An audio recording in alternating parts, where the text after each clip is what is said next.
Live from the Motor City, all the way to the Volunteer State.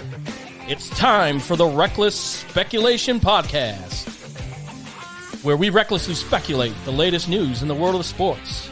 From college football to NASCAR, we've got you covered.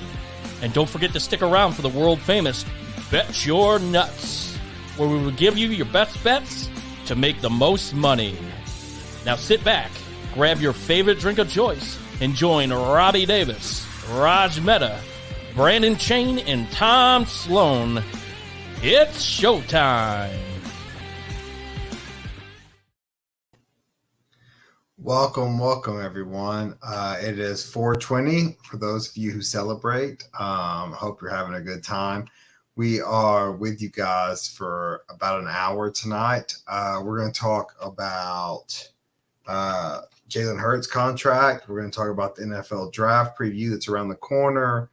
We're going to talk about Tom, one of our co-hosts, his visit to Nashville, and all that's about. NBA playoffs, and then we may eventually probably not get to NASCAR, and my hope is still alive. I will be on the road in Talladega this weekend, so looking forward to that.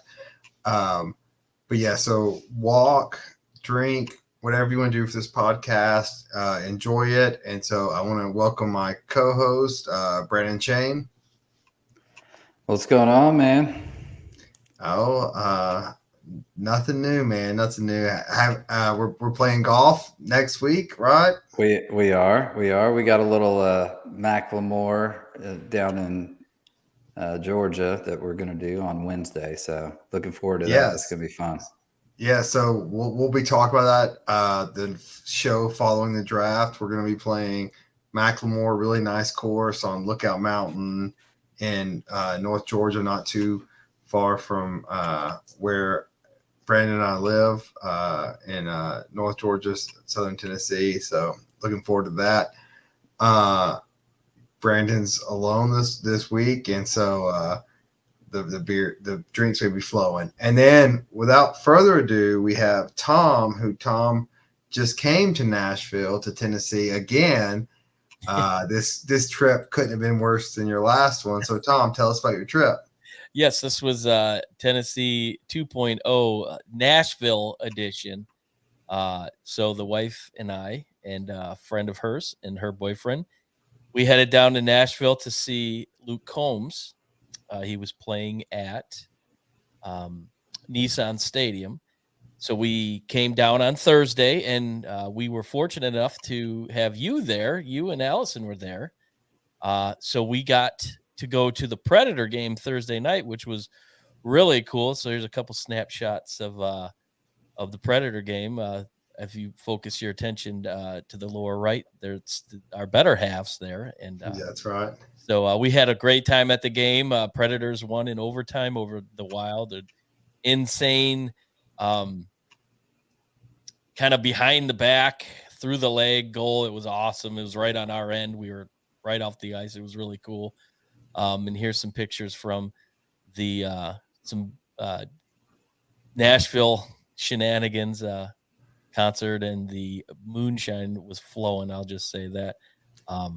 So it was a really good time. Here's a video of us at the Predator game.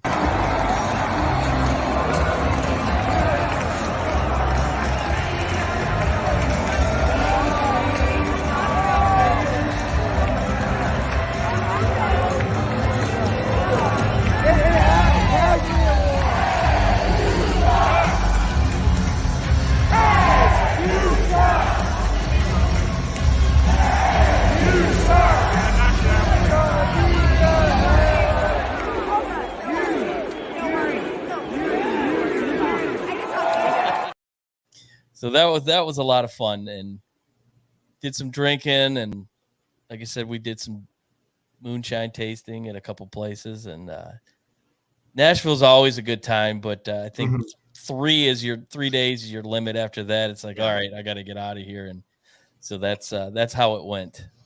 And not to get too far off topic before we get started here, but what Tom, what you witnessed that Thursday night, a Predators team that had missed the playoffs, no hope, that crowd, that's why MLB wants to get there. That's what, like because of Nashville's vibrant scene. And just talk a little bit about the crowd and what your expectations were versus what you saw. Well, I've been to a game in 2018, went to a playoff game, so I knew the atmosphere is electric in there. But yeah, like you said, this is a team that had already been eliminated from the playoffs, and the crowd wasn't completely full, but it was probably about 80% full. Yeah. A lot of Minnesota fans there, but the energy and the chanting up in cell block 303, they're chanting their whatever, and after goals, you suck, and the fang fingers, which my wife really enjoyed that. It's great. It's just it's like old time hockey. And as a Red Wing fan, the Pizza Palace, as I like to call Little Caesars Arena, it's like a ghost town. I don't know if it's a situation where we've been spoiled for years and years and years, and it's just kind of like ho hum. But you do not get the energy. Just the atmosphere is very, very bland at LCA, but at Bridgestone, I mean, the crowd is just so exciting, and it almost forces you to get into the game. And for a team that was already out of it, they go to overtime and they win it, and the place exploded. It's awesome, and if we could get half of that energy, in Detroit, it'd be amazing. But yeah, I mean, it's always a fun experience going to Bridgestone, and they do it right. And and a lot of young talent was out there, and so the future does look bright for the Predators. Even though we missed the playoffs this year, Trotz just came back, and so hopefully the Predators are looking pretty good moving forward. Just briefly, what was Nissan like for the concert? We sat in the club section, which I was really impressed with the club area. It's kind of bathrooms in there. It's like separated from the rest of the stadium, so it was really cool. Stadium shows are, you get what you get. Sometimes the sound isn't right, but the fans were crazy, and it was a sellout show, and he did a hell of a set. And being Nashville, he's been there for 14 years. Yeah. He kind of gave his whole story, and it was exciting to hear some of his when he wrote some of the songs, some of his big hits. He talked about where he was in his life, and it was great. It was a great time. So now I'm going to ask you a very important question. Do you think we need a $2 billion new stadium? Money aside, yeah, you need a new stadium. Oh my God! Yeah, Yeah, it's like the Pontiac Silverdome with no top. I mean, that's kind of the way it felt, but I don't know. It's a lot of money. That's enough Tom talk. That's enough Tom talk. Speaking of money, and speaking of a lot of money, Brandon, Jalen Hurts just got paid, and he got paid to the tone of $255 million with every contract in the NFL, as we know, besides the Haslams being dummies, guaranteed money is what counts. And he's got, I think, $179 million guaranteed. What do you think? What does this say? What does this mean for him and the Eagles? First off, that's a lot to bet on after one good season. But you look at the going market right now and what quarterbacks are, it's probably a little overpriced, but it's not far off. I mean, he did lead them to a Super Bowl last year, so that's got to speak for something. Just fortunately his contract negotiations happen to be on lining up at the same time. So it's a lot, but it's going to bring into a lot of other contracts that are going to come into play with people that are still on rookie deals, that are in my opinion, better quarterbacks than him. Is it smart for Jalen Hurts to sign this? Yes, absolutely. Is it smart for the Eagles to sign this? That's a tougher question. Smart, that's going to be to be determined. Yeah, to be determined on that, because what we have had since the Deshaun Watson deal, even Mahomes kind of set the standard. But there's been this money grab with these quarterbacks, and it's like almost FOMO on these league managers of fear of missing out. Like, it's so hard to find a good quarterback in the league to be in that top upper echelon. Like, when you think you have it, like, you almost have to take a risk to keep them there. It's boom or bust at that point.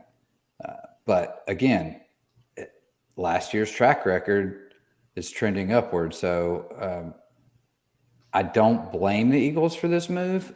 But being smart, I wouldn't call it that yet.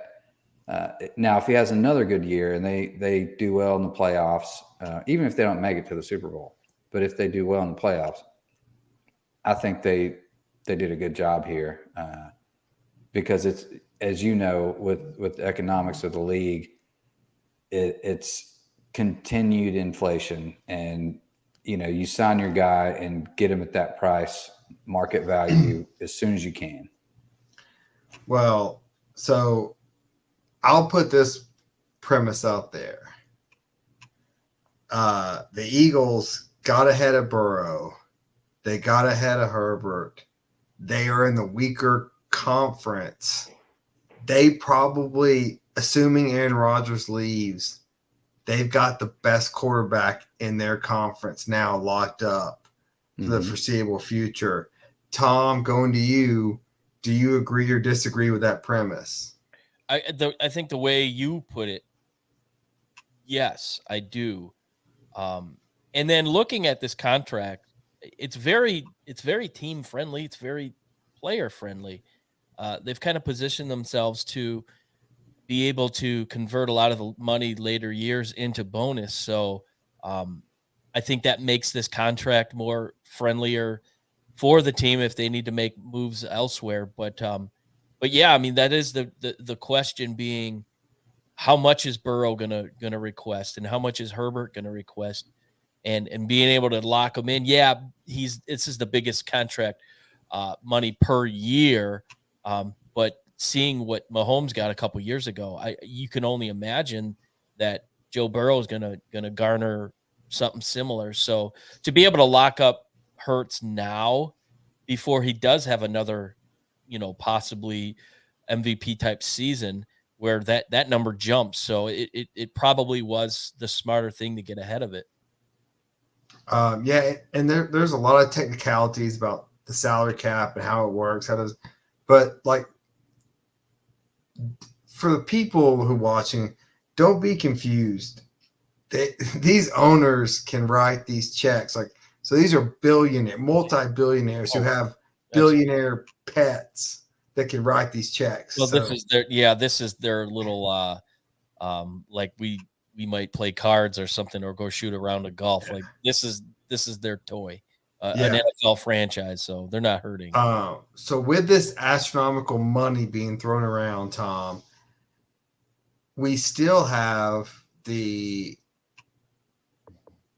just outstanding issue, or the outstanding kind of what's going to happen with Lamar Jackson. What does this mean for him?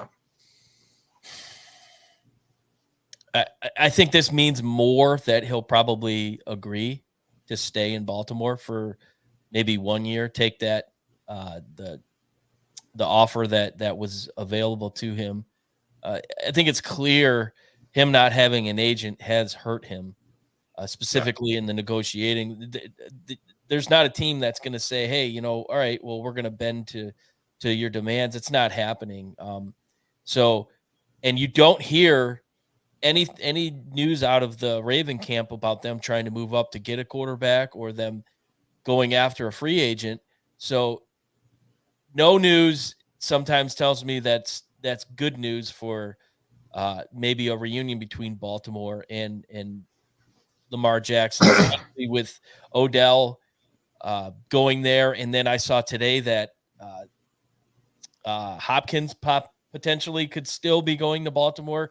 There was talks a couple weeks ago that he was wanting to maybe go to Baltimore. So news out of that is it's still a possibility. So why wouldn't Lamar want to say, okay, all right, I'll play 1 year with 2 perennial Pro Bowlers on each side and see what I could possibly do, and then earn maybe somewhat of a contract that he had thought he was going to get with Baltimore. Well, and before I go to Brandon, I want to follow up on that. When you say I'll play into my contract, do you think the Ravens will ever give him, or any team will ever give him, the 230 guaranteed that he wants? No, I don't. No, I mean, there was too much news out of the clubhouse last year that he kind of gave up on the team. He maybe could have played in the playoff game and he didn't. I just think that resonates throughout the league, and you start to get somewhat of a reputation, we'll say, of being somebody that if you don't get your way, you're kind of gonna pout or whatever and do what he did. But skill level, no way. He's top 10 quarterback, I would say, in the NFL. But to request a contract similar to what Deshaun Watson got, it's not going to happen. Even what Arizona quarterback got, you're not. I just don't see it. He's not willing to kind of bend or negotiate at all. It's a bad look on his part. Yeah, I think Brandon, going to you now. So you're 25, 26 years old. Your employer comes playing this sport. Your employer comes to you and says, "Hey, I'll match that deal. I'll give you 179 million guaranteed, or you can play season by season for 45 million." What do you do? I'll ask where to sign, for sure. And so there was rumors of, his previous contract that they offered him was in the ballpark of what Jalen Hurts just signed for. And now, this is, again, I can't stress enough, like, why these kids do not have agents. Like, they try to outsmart. There are teams and teams and teams of lawyers on the franchise side. Like, you're not going to outsmart these guys. Like, you really need somebody who knows what they're doing to negotiate for you, and pay them their 3%, whatever. They'll get you way more money. Yeah.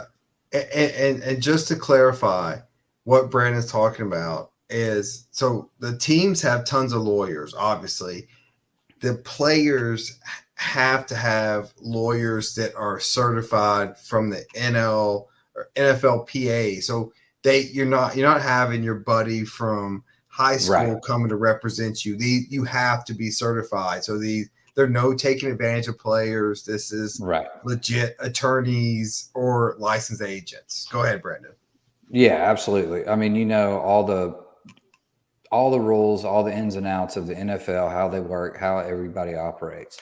And you know how to negotiate, because if you're one of the certified lawyers or agents that are representing, then you have probably multiple players underneath you. So it's not your first rodeo there. So it's sad for him, because I really think if he would have had an agent initially, this could have gotten done and been done.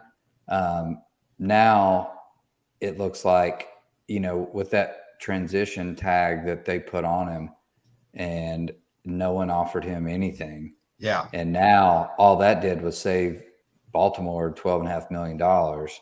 And now he's potentially on a 1-year deal And then if he gets hurt this year, imagine that. Imagine if he gets hurt again. Yeah. And yeah, I mean, he's looking at like 25, 30 million a year to sign with some random team next year. I mean, he's lost a ton of money, and it's unfortunate because he's a hell of a player. Yeah. And that's the thing that I think talking about these pro contracts gets thrown around like, oh, yeah, he can still make $45 million on a franchise tag. That's great. And that's a ton of money. But you know what's 3 times that? A contract with an agent that's all guaranteed. And then you can get up to that. And like that. And you're paying, 3 to 6% of your contract. I mean, it's just a no-brainer. Like, I just don't get it. Lamar could be signed and his family for his generational wealth forever. Yep, absolutely. Could have been done for 3% of whatever he signed. I mean, he could have had, even if it was 140 million guaranteed. I mean, because he's been injury prone, as we know, these last couple of years. If you get 140 million guaranteed and you've been injured and your potential career could be in jeopardy, like, I don't get, this stigma that they think they're owed or due, what the next guy got, that just because they think they're a better player. And I think Lamar's better than Deshaun, but that was just a one-off dumb Haslam move. And that's the thing. The NFL just showed you that the Haslams were one-off. No one's going to guarantee you money for the full contract. They're not. Like, Jalen Hurts didn't get it. Patrick Mahomes didn't get it. And if he didn't get it, yes. Nobody else is good. Yeah. Unless the Haslams buy another team, you're not going to get it. And that's very possible. No, but you also, real quick point, you also have to look at the structure of these contracts, which a lot of times we're not privy to unless you dive deep into it. So like Tom was saying, this was a team-friendly and a player-friendly contract with Hurts being structured into bonuses and other avenues to avoid salary cap hits in certain areas. So there's a lot of detail into that plays in, which makes it team-friendly and everyone's happy. Yeah, and we're going to get into this later with the NFL draft about how important it is to draft a quarterback and win in that window. Because once they sign, it gets more expensive. Raj, I believe you finally showed up. Are you on the screen? I think so. Yeah, dude. We all have problems. Just nightmare after nightmare. Hey, so I don't know what you heard, but I want your opinion on the Jalen Hurts contract, what it means for the Eagles, what it means for him, and what it means for Lamar. That's 3 questions in one, but you can handle it. I think it's brilliant. It's kind of a way around the Deshaun Watson situation in that, number one, it's the highest average annual value at $51 million. So he can hang his hat on that. At this point, it's just about hanging your hat on something. It doesn't have as much guaranteed as Deshaun, but a way to get around that internet D measuring contest is to give him something else to hang his hat on. And that's number one, the $51 million per year. And number two, it's the first no trade clause in Eagles history. So really what you have is a trade-off. You have these shorter term, higher average annual value, or kind of more for the traditional pocket passing quarterback that is obviously not as much of a risk. In theory, to get injured. You got a Mahomes who, is the 6th highest paid quarterback behind guys like Kyler Murray and Russ, but his contract doesn't expire until 2032. So I don't know. Have you guys talked about Burrow yet or not, or just Lamar? We talked about what it means for. Well, we talked about that how the Eagles were smart, getting ahead of Burrow and or Herbert as far as getting Hurts locked in, because Burrow and Herbert are going to keep raising the market. And so the Eagles were smart by getting in now.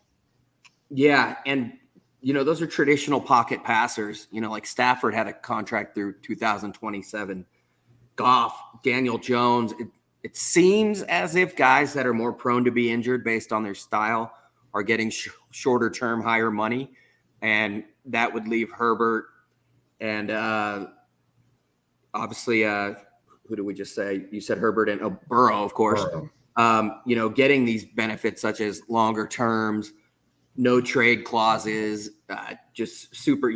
I think Hurts can earn another like 30 mil, 20 mil in incentives over that time period. So yeah, when it comes to Lamar, he just got screwed all the way around. He's not going to get a long-term deal.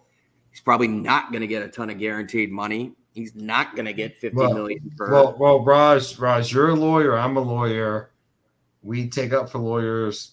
But how stupid is Lamar for not having an agent? Ridiculously stupid. Like, yes. I don't practice anymore. You do, but it's just like beyond comprehension. Free agency this day and age. I mean, what Deshaun Watson shows you the value of an attorney, a good attorney. Yeah. I mean, if Watson can get that from a dumb franchise, I mean, Lamar Jackson is the Ravens after Ray Lewis. Yeah, the old adage of a guy who represents himself has a fool for a client. That is Lamar Jackson 101. He's beyond stupid at this point. What do you think he's trying to prove or was trying to prove? I know he said certain things, but I mean, man, I think he's trying to prove that you don't need something that you do. Like, it's like almost being like, hey, I can go without water, or I'm smart enough to beat this system. And I don't know Lamar Jackson, never met him, but I do know you to be able to advocate. Like, I can say, and as you know, I can say things on behalf of my clients, whether they want to say it or not. I can advocate for them aggressively, passively. I can do things, and it doesn't necessarily make the other side pissed off at my clients. It makes them pissed off at me. But when you're your own talking point or a family member, you're a joke because you got nothing. Yeah, dude. He's like Jerry Maguire alternate ending. Yeah. Like, he did it for all the right reasons and holier than thou. But yeah, he ended up broke, and it's sad, dude. It's sad. It's a cautionary tale. Yeah, it and so avoidable, but we have to move on. We're going to go to a quick NFL draft preview. The team that I am most interested in is Tom's team and the Detroit Lions. It's not a glamour of the quarterback, but my question is, Tom, do the Lions stay put and get Will Anderson? And if they do, how dynamic is that? Who you're going for, and also how dynamic would that be? Well, you have to believe Will Anderson's at the very top of their board. If not Will Anderson, word out of Allen Park is they were really impressed with Jalen Carter.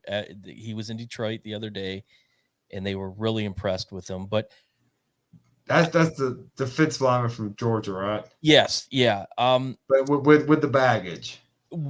He didn't finish his pro day, but he's got a lot of game tape. But he was the one that was in that car wreck or car race, right?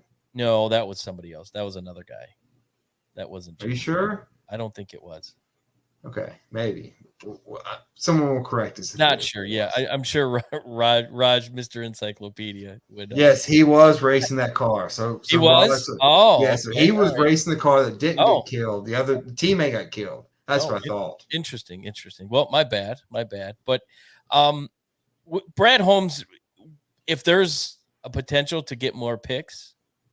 And maybe if Will Anderson isn't there, you have to look at Witherspoon or Joey Porter Jr. as a possible if they could move down a couple spots.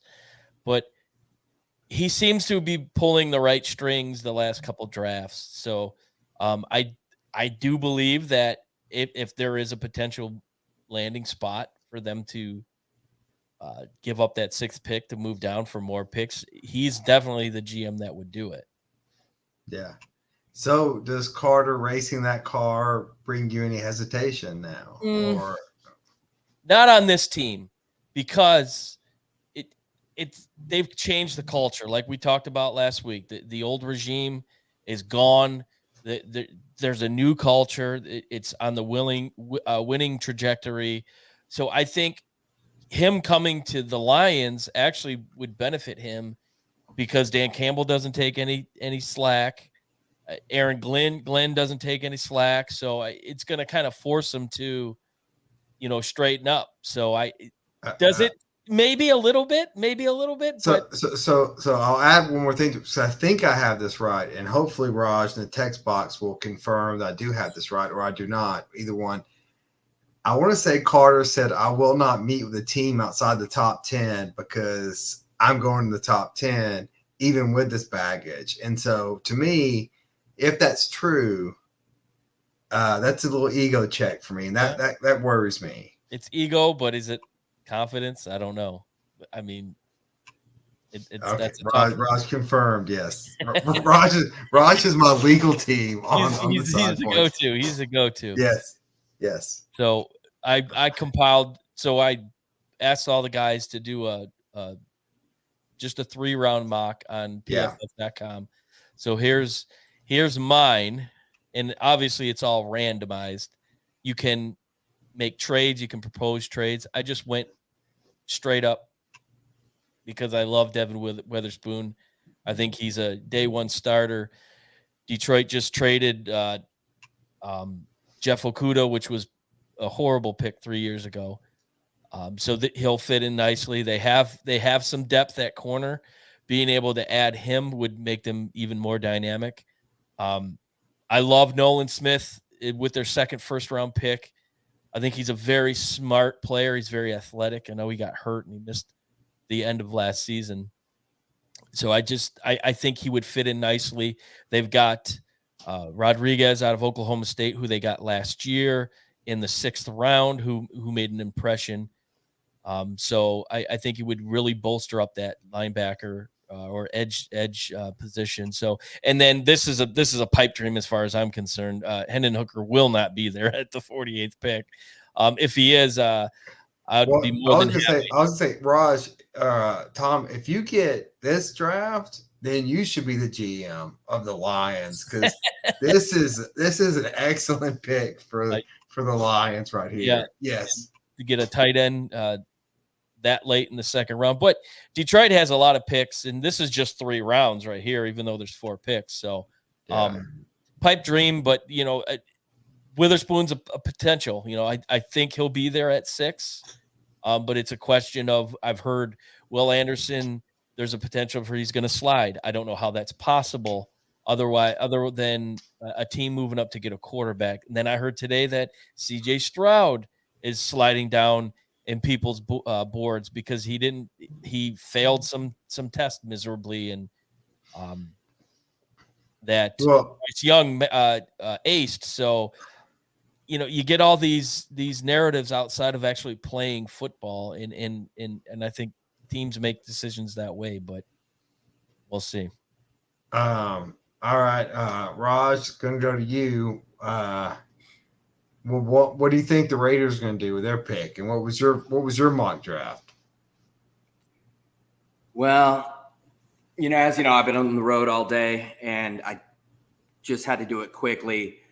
This is my ideal mock, that at number 7, I think Christian Gonzalez is the most athletic all-around corner. It's obvious in the AFC West they need to go DB. The other option is Witherspoon, who Tom had at 6. I think that could be some Midwest biased. I've seen people take him around there. I would see them, if he's still on the board, trading down to 12 or 13 to get an extra pick. Linebacker in the second round at Jack Campbell. They need somebody to anchor that middle. They also like the outside linebacker from Clemson, Trent Simpson. Kind of reminds me of Tanner Muse, who they drafted in the third round a few years ago, who never played, ended up being cut. Muse was kind of a hybrid, strong safety linebacker, but just kind of a similar mold. And the dude that was drafted by Arizona in the first round a few years ago hasn't really panned out. I can't remember his name. And then Osiris is OCY or whatever. I was just voice texting Tom. But really, they need outside. They need offensive line. He's an interior lineman, more or less. I think they have a guy, Jermaine Elamunor, who they envision sliding into guard and at the tackle spot. I just don't see the value if at number 7 of Skoronski or Paris Johnson from Ohio State. I hope they trade down and get some more value because there's a lot of depth at those positions at offensive line, among others. But with the Raiders, you really have to start with where are the positions that of no need. And that's pretty much only wide receiver and maybe running back. That's it. Yeah. Tight end. My issue with your 3 picks would be, yes, the in the AFC West, you need defense, but you need pressure the quarterback defense. You need Mahomes to be uncomfortable. So do you, well, one, would the Raiders risk Carter with his history, or do you jump up to try to get Will Anderson, or you see what falls towards you? You know, if Carter's there, I think they'd be ecstatic to have him. I don't think he'll be there. I just pray they don't go after, as you know, Levis or Richardson, or, you know, they need minimum 3 defensive starters in this draft. Probably 4. You know, we saw what the Lions did and other teams that got day 1 starters on both sides of the ball, and look what it did for their team. Yeah. The Raiders, more than anyone, need that. And you know, if Carter's there, they need interior defensive line badly. At rush end, they got Crosby at one side. They have Chandler Jones, who was part of a trade for Yannick Ngakoue. I can never pronounce his name, who did way better in Indy than Chandler Jones did. But I think the issue there is I think there's a lot of depth at rush end. And if you don't get Will Anderson, the question is Tyree Wilson from Texas Tech worth getting at 7? You know, I see there are other guys down the line, and, you know, same with offensive line. You know, Tennessee's Darnell Wright is just phenomenal, but I don't think he's 7 phenomenal. Broderick Jones from Georgia, another tackle, excellent guy. You could trade down and get him and get, you know, another DB. There's defensive tackles, the kid from Pittsburgh, what's his name from Auburn, Wooden, Wisconsin's Keanu Benton. So there's a lot of value on the interior and really across both lines, in my opinion. If you want to compete in the AFC West, I think you need DBs, and I'd love to get one of the top tight ends in Mayer, in Darnell Washington, who's just a generational athletic freak, and, you know, maybe even Laporta from Iowa they like as well. So, again, they need everything. So we shall see. All right, Brandon. Usually draft day is an exciting day and you want to see trades. I think you're with me on this, that we do not want to hear that trade dingle of Titans trading up. We don't want to jump to 3 or 4 because we don't want the 3rd or 4th quarterback. But what are you thinking?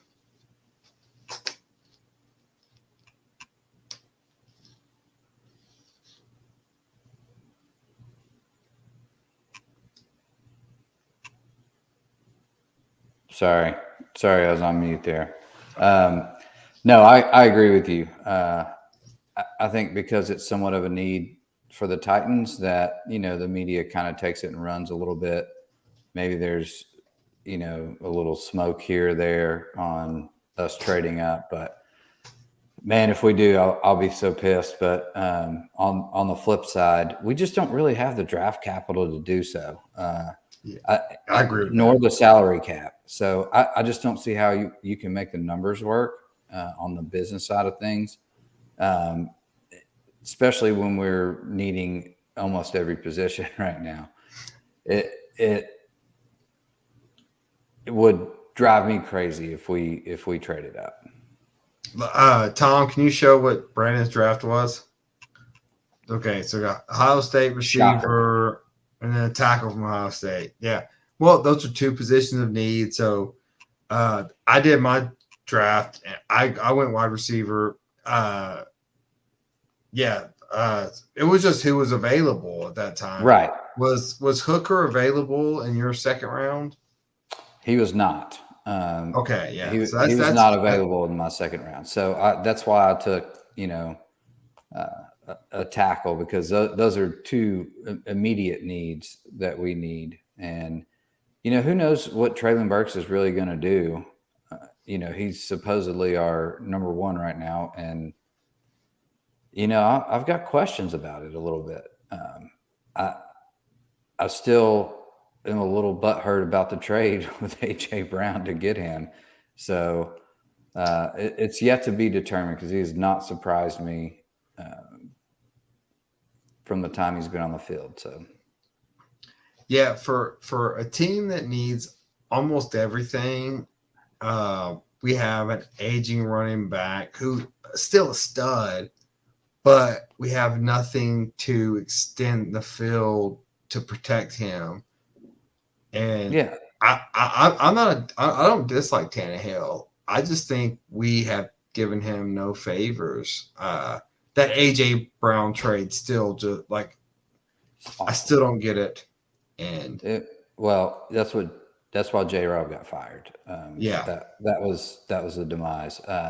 He tries to outthink himself sometimes, and I think that's what he was trying to do, save a little dime here and there to try and look at some hidden value that is just not coming to fruition. So no, I'm all for trading back and getting more picks, because we need depth right now. And we're the walking injured. I mean, the last 2 years we have more injured players on our roster than any other team in the league consistently. So yeah, we definitely need depth.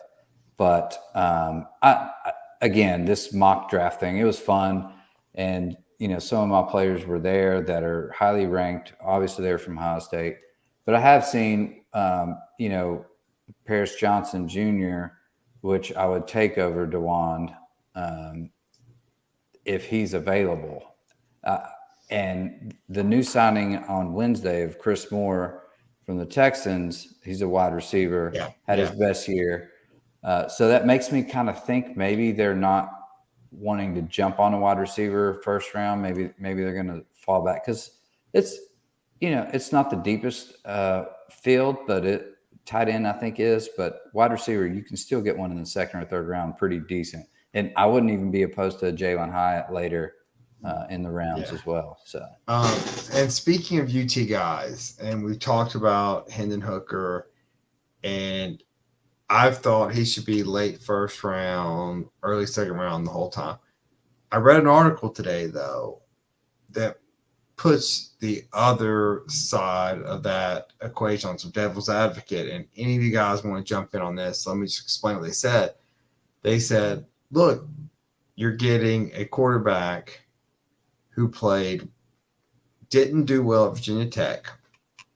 He played in a running the Mike Leach air raid system where you throw the ball down the field and the receivers are wide open, and that's just kind of what you got.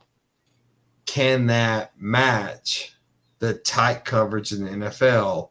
Because there's no wide open people in the NFL. Maybe besides Tyreek Hill, and Randy Moss back in the day. Can this translate, or is this just a system quarterback? Raj, you want to jump in?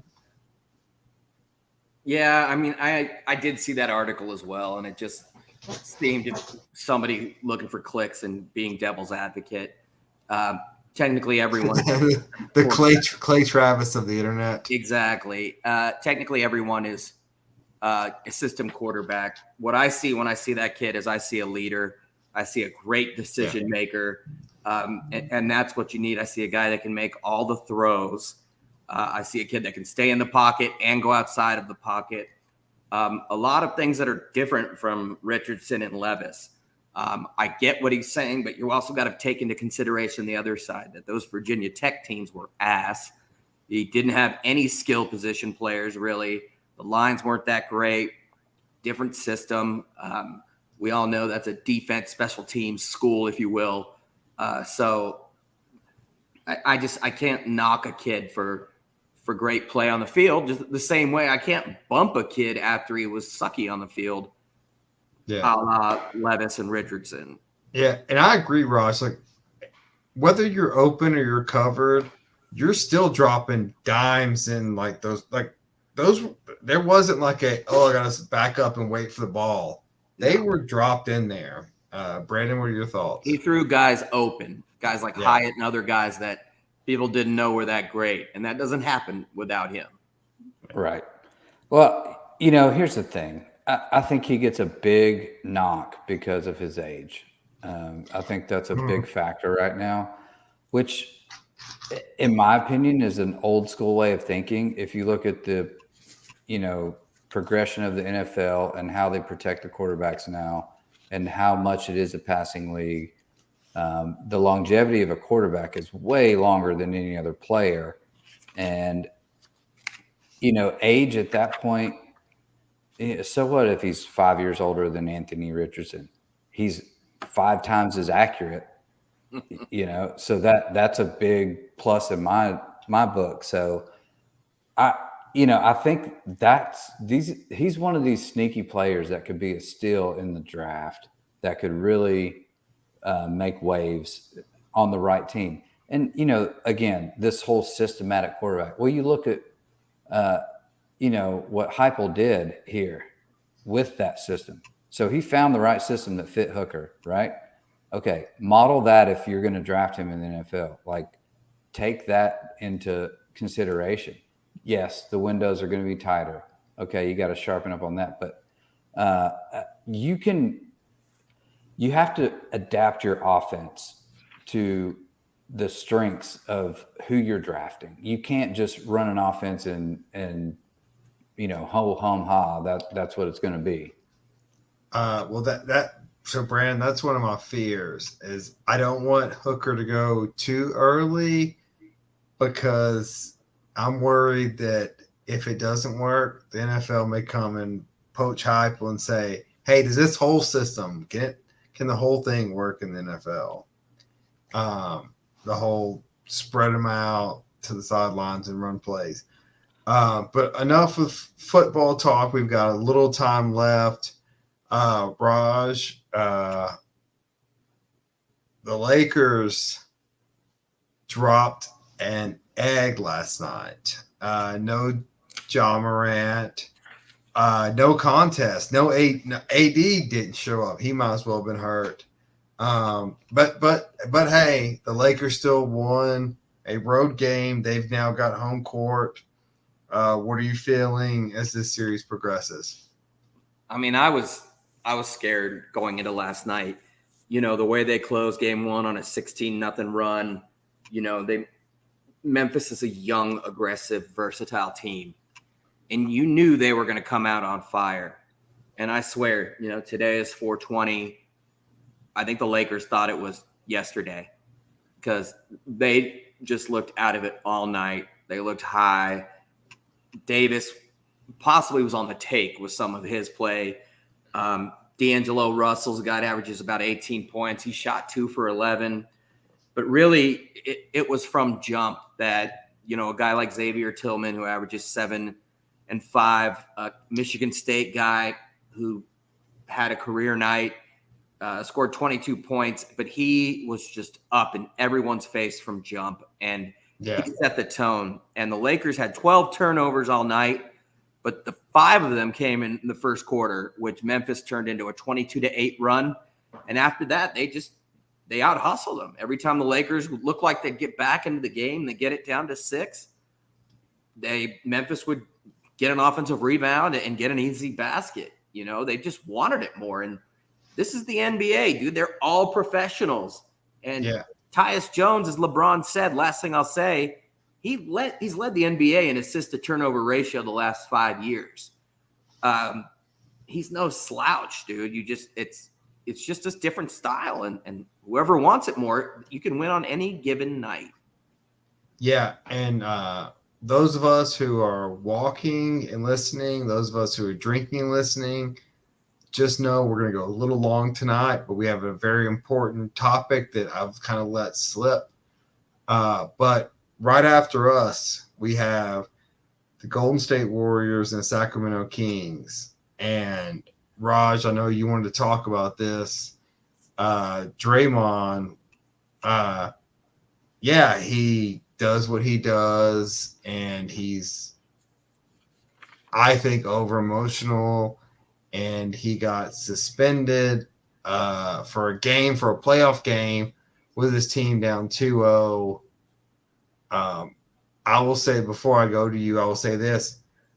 The Warriors would have another championship if it wasn't for Draymond and his aggression back in that Cavs series in 2017, maybe 2018, or something like that. So, Raj, what do you think about Draymond, his antics, and what the NBA did? I mean, what people need to realize is that the NBA is a private organization. It is not a court of law. In a court of law, if something is irrelevant, you will not take into account past behavior as it is prejudicial. So the NBA kind of made this. I mean, this is the first time that ever happened. And basically they were saying that because of the totality of his behavior, well, we're just going to go ahead and suspend him, even though this was initiated by Sabonis there, which to me, and Draymond didn't enforce this enough, and neither did Golden State. In any sport, when you are rolling at somebody's feet or legs towards them, that is ridiculously dangerous, probably mostly in basketball. If he were a quarterback and that happens, it's the complete opposite. And Sabonis is ejected from the game and 15 yards. On top of that, Draymond was trying to remove himself from the situation. You see him jump up, which is all he can do, and Sabonis, for some unknown reason, is still hanging on. I mean, he's still got a grasp on him. Joe Dumars, the NBA vice president of personnel development, I can't remember. He essentially said that, well, Sabonis, yes, was wrong. He initiated it, but he was dealt with on the floor with the technical. But Draymond, he got the technical, and after that, he was goading fans. And then when we took all that into account, the totality of the circumstance, we decided to suspend him. God knows what is said to him. And let me tell you, Sacramento is not exactly, the south of France. It's God knows what fans were doing or what they're saying. Draymond is not stupid. He plays the ham. It's almost like a wrestler, like Hogan style, doing this, egging people on. He doesn't really cross the line. I just think that for them to single him out, to take into account past behavior, and then to say, well, Sabonis was dealt with there. I mean, what's the ref supposed to do? Come in there and tee up Draymond in between, Sabonis's act and Draymond stepping on him. I just think it was a reaction, which you just don't do that in basketball. You're trying to injure somebody there. You can end a career. And if he blows out his knee there or anything like that, a 250-pound dude rolling into him, it may not look as malevolent or intentional on film, but that's exactly what happened. And what's he supposed to do when he's hanging on to him? I mean, he's going to come down awkwardly. And if he does, if it's all his weight on the other knee, just the fact he wasn't injured was what was surprising to me. And I just thought it was so Bush League. And then on top of that, kick them both out, suspend them both. But just to single one dude out and then say, oh, okay, hey, It's because he did all this other stuff in the past. That's why we're going to do it. I mean, life isn't fair. The NBA isn't fair. Again, it's not a court of law. But the rationale and the things I heard were just total BS. And I thought trying to injure someone or whatever he was trying to do deserved an equal, if not harsher, punishment. So let me ask you this, and you may agree, disagree. I actually think it was Draymond's actions after the fact that got him suspended. It was the agging on the crowd, and it was the look at me, because, hey, you're a beer throw away from another mouse at the palace. And I think that's what Adam Silver was worried about, is like and so I don't think the refs handled it well. If you're tossed, get him out of the arena. Exactly. Because that's what I thought. That's where I was watching the game, and that's where my mind went. It's like, oh my gosh, this could go bad, really bad. Yeah, I think with Silver there, and they mentioned that. Dumars mentioned that, but again, he was left on the court. And in basketball, dude, like what Sabonis did is so wrong. Like, yeah, he stepped on him. Did he stomp on him like full weight? No, it was more like a check. Like, what are you doing, dude? Like, you just don't do that. You don't roll low at somebody's leg and hold on. He's pissed off, man. And they didn't remove him from the court. They let him stew. Meanwhile, all the attention's on him. That was the big thing to me. Like, do not let him sit there and ag on the crowd. Yeah, and the other guy's just sitting there, like hands behind his back, twiddling his thumbs. I didn't do anything. Yeah. If I'm Draymond, I'm pissed off. All right, Raj, I got to Brandon. Brandon, what do you have to say about this? This is one of the many reasons NBA is almost unwatchable right now. It's absolutely ridiculous. Draymond is one of the last old school kind of basketball players. Like, you look at this in the 90s, like Rodman. I mean, this would be nothing more than a foul at that point. There's no suspensions. I mean, people are bleeding all over the place. The game's gotten soft with all these flops and, BS. I had no problem with what Draymond did. I think he was trying to get out of there. Call it malicious or not, his foot was grabbed. It's complete BS. And this is why I don't watch NBA that much anymore. One of the reasons it's completely soft. I don't want to see LeBron flop and complain at the refs because he didn't, get a call because his fingernail was hit. And it's just asinine to me at this point. So I was furious with the call and the suspension.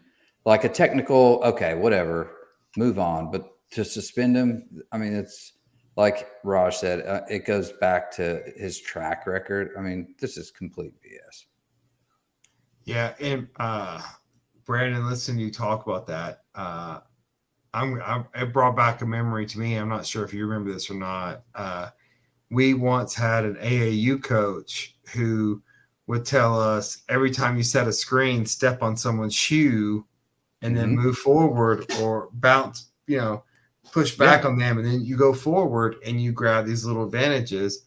And grabbing someone's ankle, that's a tactic. The recourse of that may be them kick you. Like that's kind of where the battles. Okay. Yeah. That's where the battles fall. You choose to do something dirty. They do something dirty back. Exactly. And it's become such a soft game in the last probably 7-8 years. It's or maybe even longer than that. It's hard to watch now. Yeah. Things like that. That's a basketball play. Okay. A guy was trying to grab him. He stepped on it. Okay. Maybe a foul here or there, whatever. But suspension, this is. Well, in the playoff, and even so, my crazy. take, even if you have to suspend, if you have to dock a paycheck, whatever, do it the next first two games of the regular season and punish them there. should have never been a suspension. This Draymond is a very important part of that entire team. Like, I know he didn't score a lot of baskets, but on defense and facilitating on the offense, screens, rebounds, he's such an important player in that system, and it really hinders the Warriors. But I do have them tonight plus 6.5 or minus 6.5. Tom, you are tried and true Detroit bad boy Pistons. This is what basketball you grew up on. I can't imagine you think this is suspension worthy.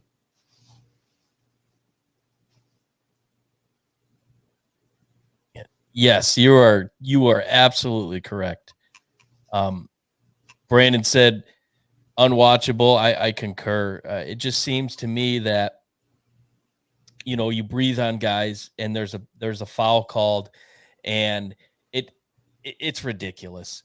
And so I go back and I look at, and I know you love when I go back and talk about my Pistons.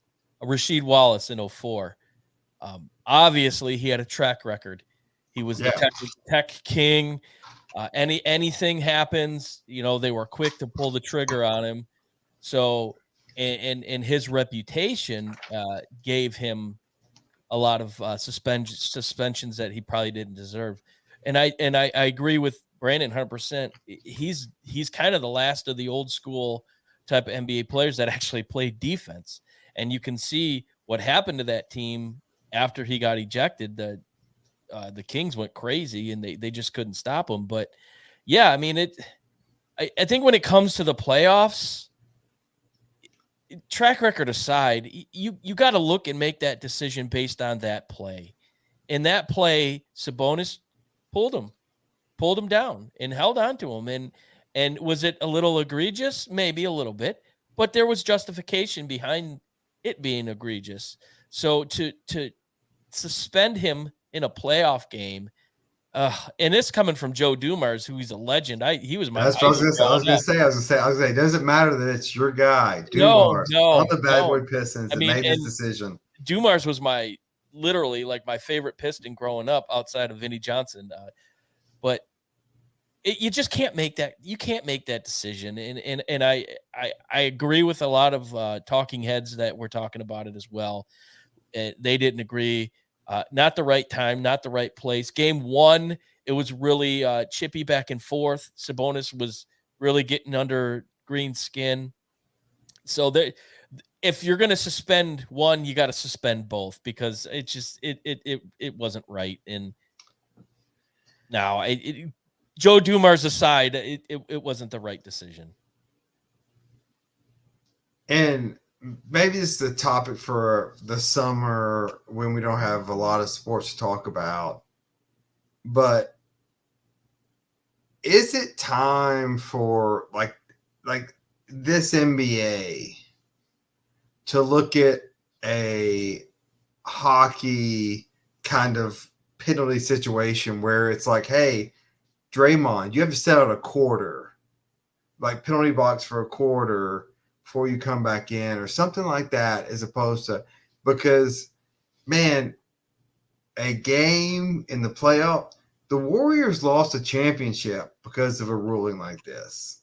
And I get they don't want this to happen again, the Malice in the Palace. But I don't know what the solution is, but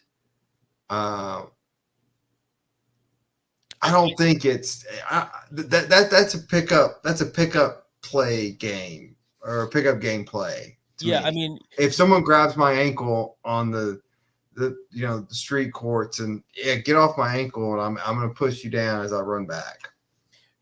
I think you can look at it as somewhat how baseball does when you have animosity between two teams. Pitcher A has hit this guy 3 or 4 times, or whatever the situation. They kind of lay it down the next time they play. Hey, you're being warned right now. So after game 1, seeing how Sabonis and Green were really going at each other, there should have been a warning laid. Say, hey, we're not going to tolerate this tonight. It's the playoffs. Suspensions are definitely a possibility if you don't act right. So I could see them doing something similar to that, but again, I go back to like what Brandon said, not in the playoffs. And if it costs Golden State the game today and maybe the series, everyone's going to go back and look at the suspension and say, well, if, Draymond wasn't suspended, if Draymond wasn't suspended in 2017, Cleveland doesn't come back and win, or doesn't win the NBA Finals. So the what if factor, I don't like it. I just don't like the call. All right. Well, we went 5 minutes long. We're going to go a few more minutes longer. We're going to do so next week, guys. It's going to be Wednesday night. It is our NFL draft preview. It's going to be amazing. And I'm not one to usually toot our own horn. I just try to give you what's going to go on. But this show will be great. So please like and subscribe. We're going to talk about all the first round. We're going to talk about Titans, Lions, and Raiders. And, we'll also sprinkle in some good teams here and there, talk about their future as well. But it's going to be great. So we're doing Wednesday night, 9 p.m. Look for that. And then we may – well, after that, we're going to talk about – so all next week is going to be the NFL draft. After that, it's going to be – we're talking about the Oakland A's moving. We're going to talk about the NBA playoffs updates, our pissed off reaction to the NFL draft because we are the Titans, Raiders, and Lions fans, and so bound to be disappointed. But without further ado, we're going to go into some Bet Your Nuts and then final thoughts. And so with that, it's time for Bet Your Nuts.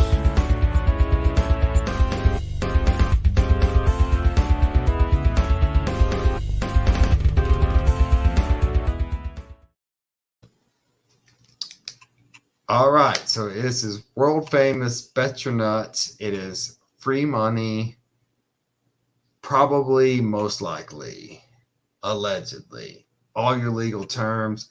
But we've had a good track record so far. I am going to go to Brandon first. Brandon, what is your Bet Your Nuts pick?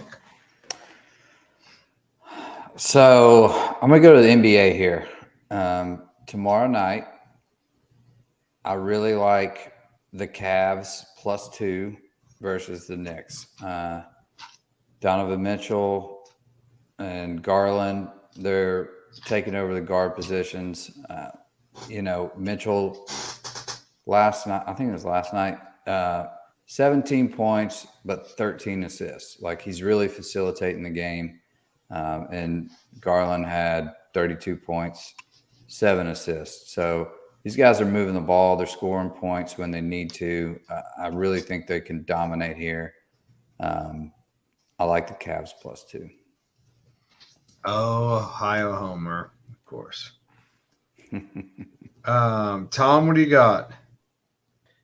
Well, I'm going to go down to where you'll be this weekend, down at the Talladega, the Speedway there. That I hear it's quite the weekend from what we were talking about Monday.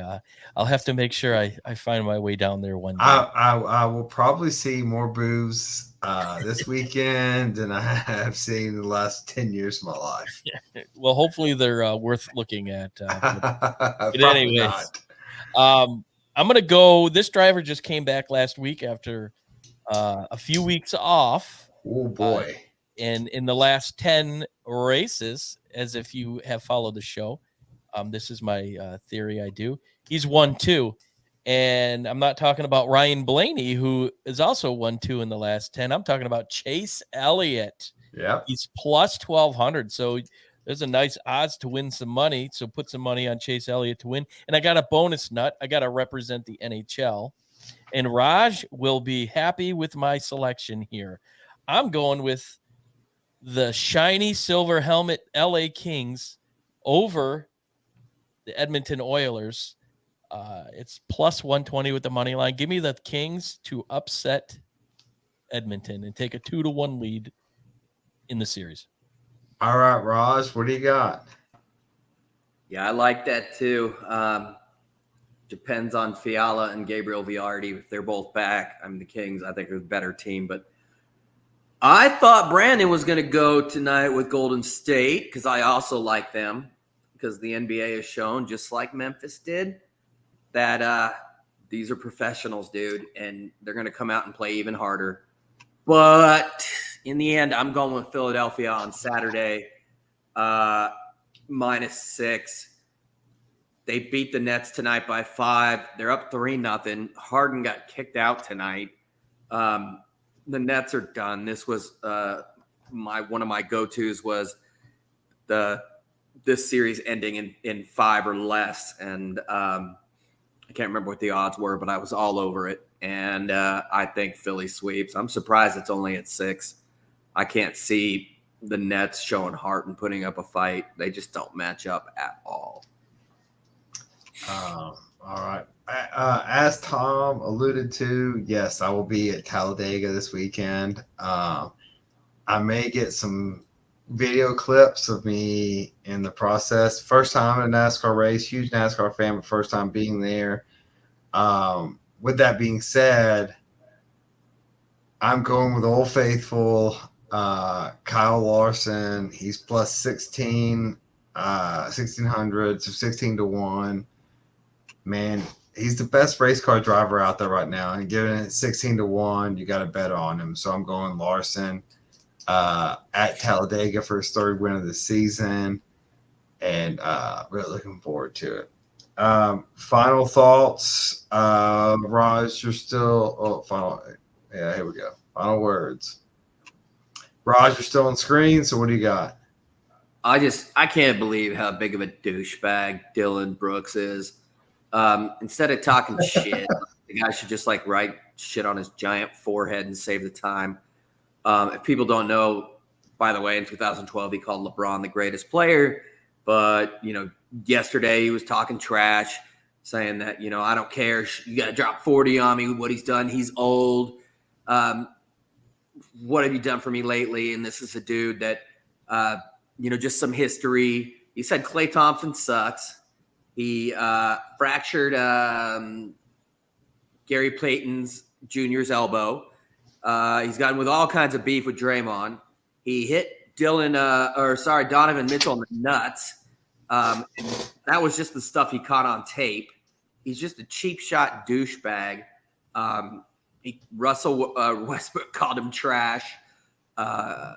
Kyrie Irving talks trash to him, just says nobody respects him.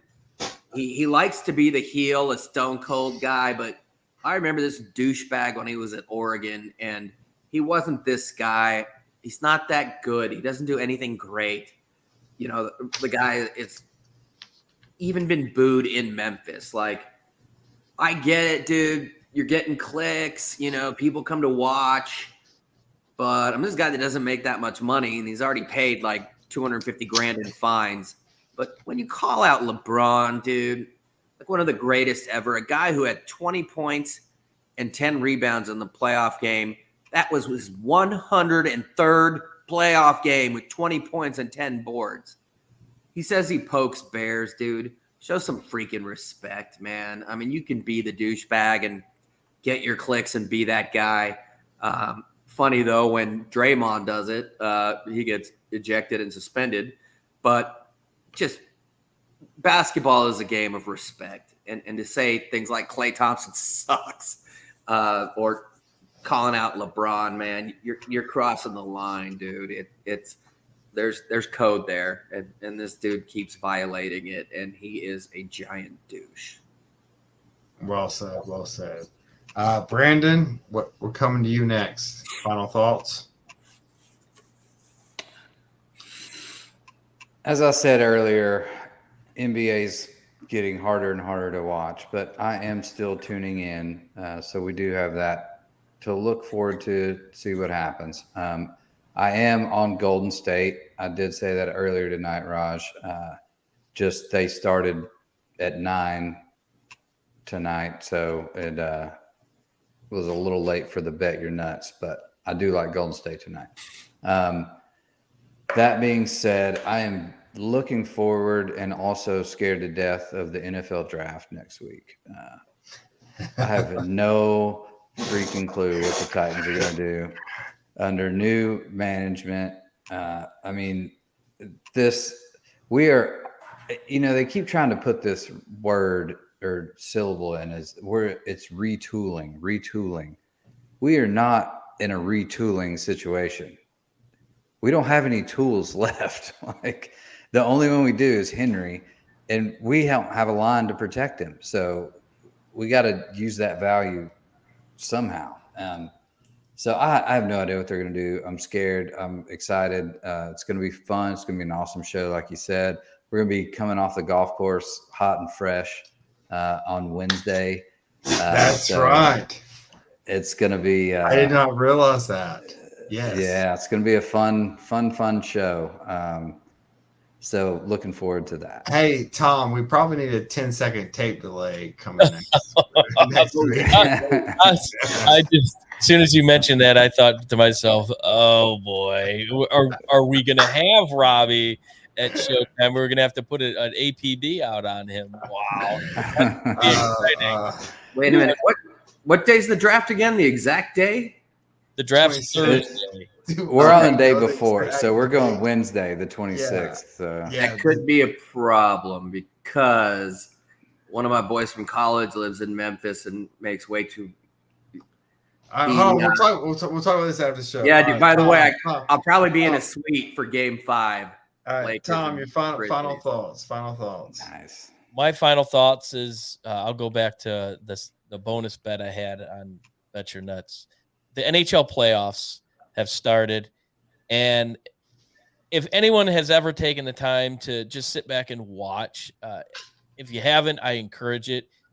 In my opinion, it's the best playoff run in all the sports. An 8 seed could possibly win every year. There's so much parity. There's so much action. The games, I mean, the series seem to go 7 games every round. It's so much fun to watch. You have the Seattle Kraken, second year in the NHL. They've got a 1-0 lead in the series against Colorado. They're up 2-0 after 1 in Colorado in game 2. It's so much fun to watch. And after being at the game last week in Nashville, seeing that atmosphere, I miss that. Hopefully the Red Wings can get there, in the next couple of years. You mentioned retooling. Steve Yzerman's been doing that for 2 or 3 years, so hopefully he'll get it right after next year. But if you haven't taken a little bit of time to check out an NHL playoff game, I suggest you do, because it's truly amazing to watch and the action, and I love it. And I miss having a team to watch, so I just kind of go with the flow. But yeah, it's awesome. NHL is very similar to March Madness. Like anybody can win. It's crazy. So I always tune in for that. It's awesome. Kings 2010. They went 10-0 to start. They were on the road every game, dude. They were the 8th seed. It was amazing. Anything can happen. My final thoughts are, I know we've become unaccustomed to going to the movie theaters, but go get out there, go watch Air. I was born in 84, and so young pup. My generation just knew Nike as the dominant brand of sports, and so to watch what happened back there in 84 and 85 and 86, and to watch them surpass Converse, and then I don't want to spoiler alert, but just to watch what happened and how Nike became Nike. It's a great movie. Jordan signed off on it, which made it even better. Go watch it. It's awesome. And it just shows you, I don't know what cornier line to say than just do it, but that's what it was. It's a great movie. Ben Affleck, Matt Damon, they did a great job on it. I'm sure Phil Knight signed off on it. Michael Jordan did, but just go go watch it. Go enjoy the theaters. And that was my other takeaway. Go back out there, enjoy the theaters. And I these guys know I was one of the most COVID cautious people, and it feels good to get. I've been to sporting events, but go to theaters. Go back out there, enjoy your life. So that's my final takeaway. Thank you guys for watching. Thank you guys. I can't wait till Wednesday or whatever Raj's schedule is about to throw at us. But next week's going to be awesome. I promise. It will be emotional. It will be fiery. If the Titans trade, it will be off the screen, and there will be cuss words. It will be great. Happy 420. Yes. Well done. Thanks for listening to another episode of Reckless Speculation. Don't forget to follow us on Facebook, Twitter, TikTok, and YouTube searching Reckless Speculation. Catch us on Apple Podcasts, Spotify, or wherever you get your podcasts. We look forward to catching you right here next week with another exciting episode of Reckless Speculation. Cheers.